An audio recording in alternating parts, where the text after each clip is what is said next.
শ্যাম কি আর রাধারানীকে কখনো দেখা করতে আসতে পারবে না? এই বিরহ ভেবে আমাদের জনম দুঃখিনী রায় কি বলছে জানো?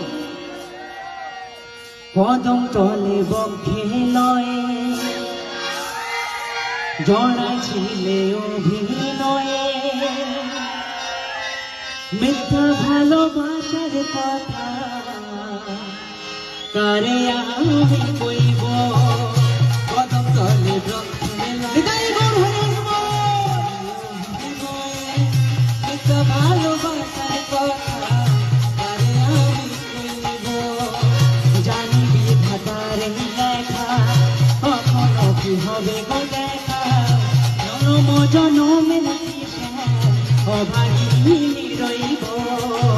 জানিবি ভাতারে লেখা কখনো কি হবে গো দেখা, জনম জনমের অভাগী রইব। স্বামী যাওয়ার কথা ছাড়া বলো তো জীবন ধারা, যাওয়ার কথা ছাড়া বলো তো জীবন ধারা। বিরহের সাথে সুখী হইবে একা বৃন্দাবনে রইবে। বিরহের সাথে সুখী হইবে একা বৃন্দাবনে রইবে। বিরহের